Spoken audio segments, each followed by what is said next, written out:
There comes a moment in life when we have to stop running from the past, running from the memories, running from the little child inside us who is still waiting to be seen, still waiting to be held, still waiting to be told, "You matter." For so long, many of us have buried our childhood wounds beneath the weight of success, distractions, relationships, or even silence. But let me tell you something. There comes a time in life when we have to stop pretending that everything is fine. We have to stop brushing off the pain as if it never happened. We have to stop telling ourselves that it was not a big deal or that other people had it worse. Because the truth is, pain doesn't just disappear because we ignore it. It doesn't fade away simply because we refuse to talk about it. Pain, especially the kind we carry from childhood, doesn't lose its power until we face it. For many of us, childhood was supposed to be a time of innocence, love, and security. But for some, it was filled with moments that left deep scars that we learned to hide. Maybe you grew up in a household where love felt conditional, where you were only praised when you performed well, behaved perfectly, or met someone else's expectations. Maybe you were told to be strong, to stop crying, to just get over it. Or maybe you were neglected, unheard, unseen, or worse, made to feel like you didn't matter at all. Whatever your story may be, I want you to know this. Your pain is real. Your feelings are valid. The things that happened to you were not okay. And more importantly, you deserve to heal. But healing can only begin when we have the courage to look inward, to acknowledge what we've been carrying for so long. That little child inside of you, the one who felt abandoned, who felt unloved, who felt like they had to be perfect just to be accepted, still there. And they are waiting for you to listen. They are waiting for you to say, "I see you, I hear you, and I am here for you now." Ignoring the past doesn't make it go away. In fact, the more we push it down, the more it finds ways to resurface. It shows up in our relationships, in our fears, in the way we talk to ourselves. It shows up in the walls we build, in the love we push away, in the way we sabotage our own happiness without even realizing why. But here's the thing. You are not broken. You are not weak because you feel pain. Acknowledging your pain is not about dwelling in the past. It's about releasing the hold it has on you. It's about understanding that what happened to you may have shaped you, but it does not define you. You define you. So today, I challenge you to take the first step. Be honest with yourself. Allow yourself to feel. Write it down. Say it out loud. Speak to someone you trust. Give yourself permission to grieve, to cry, to be angry if you need to be. Because that is where healing begins, with the courage to say, yes, this happened, yes, it hurt me, and yes, I am ready to heal. And let me tell you something, when you acknowledge your pain, when you stop running from it, that's when you begin to take your power back.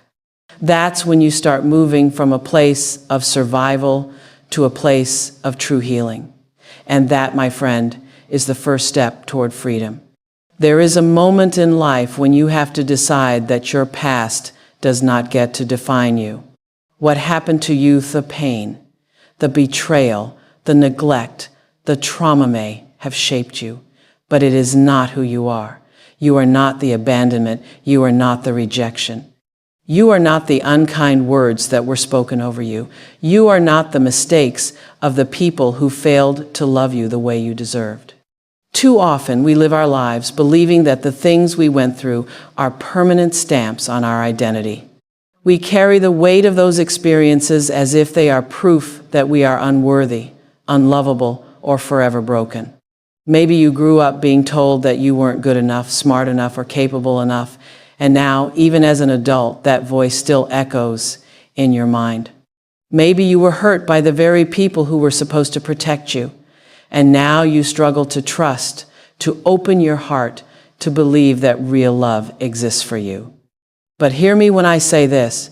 You are not what happened to you. You are what you choose to become. Every single day, you have the power to rewrite the story. You have the power to take control of the narrative that plays in your mind. Because the past is not a life sentence, it is a chapter. And no matter what that chapter looked like, you get to decide how the rest of the book is written. Rewriting your story starts with the decision to separate yourself from the pain. Yes, what happened to you was real. Yes, it hurt. Yes, it left scars. But it does not get to dictate the way you love, the way you dream, the way you see yourself. You do not have to be the wounded child forever. You do not have to carry the burdens of other people's mistakes. You do not have to live in the shadow of your trauma. There is a version of you that is free, that is whole, that is no longer defined by what they did or didn't do. And that version of you is waiting on the other side of a choice to believe that healing is possible. A choice to speak to yourself with kindness instead of criticism. A choice to replace the lies you've believed with truth. A choice to create a new identity, one that is rooted in strength, resilience, and self-worth. And I know it's not easy. Rewriting the story takes time. It takes unlearning the things you were taught, breaking free from the patterns that no longer serve you.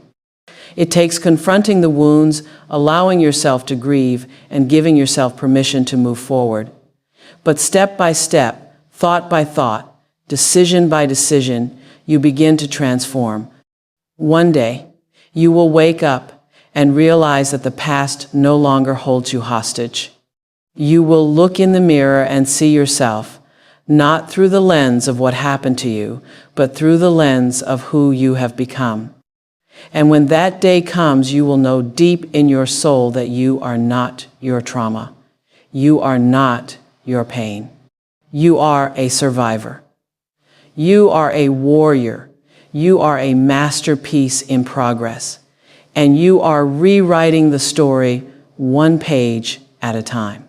Forgiveness is one of the hardest things we will ever do, especially when the wounds run deep, when the people who were supposed to love us caused the most pain, when trust was shattered, when innocence was taken, when words were spoken that cut so deep they still echo in our minds to date. Feels impossible to just let it go. But here's what I need you to understand. Forgiveness is not for them. It is for you. See, we often think that forgiving someone means excusing what they did, saying it was okay, or pretending it didn't hurt. We think that if we forgive, it means they get away with it. That somehow, by releasing the anger, we are setting them free. But that is not what forgiveness is. Forgiveness is about setting yourself free. It is about releasing the hold that pain has on your life. Because here's the truth: when you hold on to resentment, to anger, to bitterness, it doesn't harm them. It harms you. The person who hurt you might not even remember the damage they caused. They may have moved on, never apologized, never acknowledged what they did. But while they are living their life, you are still carrying the weight of their actions. You are still replaying the conversations in your mind, still waiting for an apology that may never come, still allowing their choices to control your peace. And that is why forgiveness is so powerful. Because it is not about whether they deserve it. It is about whether you deserve to live without the burden of pain. Forgiveness does not mean reconciliation. It does not mean inviting toxic people back into your life. It does not mean trusting someone who has proven they cannot be trusted. Forgiveness is not about them at all. It is about you choosing to no longer allow the past to dictate your future. When you forgive, you are saying, I refuse to let what they did steal one more day of my joy. I refuse to let their actions define the way I see myself. I refuse to allow this pain to control my life. It doesn't happen overnight. It is a process. Some days the anger will resurface. Some days the memories will flood back, and that's okay. Forgiveness is not a one-time event. It is a daily decision to release, to breathe, to let go little by little. And one day you will wake up and realize that the weight you've been carrying is gone. The anger is no longer consuming you. The pain no longer has power over you. And in that moment, you will know you did not free them. You freed yourself. There comes a time when we must make a choice about what we do with our pain. We can let it consume us, define us, and keep us trapped in the cycle of suffering, or we can take everything we've been through, all the heartbreak, all the disappointment, all the moments that should have broken you, and turn it into something greater. Because here's the truth. What hurt you does not have to destroy you. It can teach you. It can strengthen you. It can become the very thing that propels you forward. For too long, many of us have walked through life carrying our wounds like a heavy burden, believing that they are proof of our brokenness. But your wounds do not make you weak. They do not make you less than. If anything, they are evidence of your resilience. They are proof that you have survived. And when you survive something, you gain something: wisdom. Wisdom is not something you read in a book. It is something you earn through experience. It is the lessons you carry from every storm you have endured. It is the understanding you gain from the pain you never thought you would get through. It is the strength you develop after being knocked down, the compassion you grow from knowing what suffering feels like, and the courage you find after being afraid for so long. But here's the most powerful part. Your wisdom is not just for you. Someone somewhere is walking the same road you once walked. Someone is feeling the same loneliness, the same fear, the same hopelessness you once felt. And they need proof that healing is possible. They need to know that they are not alone. They need to hear your story, not the perfect, polished version, but the real, raw truth of how you made it through. Because when you take your wounds and turn them into wisdom, you give others the permission to do the same. You show them that pain is not the end of the story, that what happened to them does not define them, that there is life on the other side of trauma. But before you can help others, you must first embrace your own healing. You must recognize that your pain was not pointless.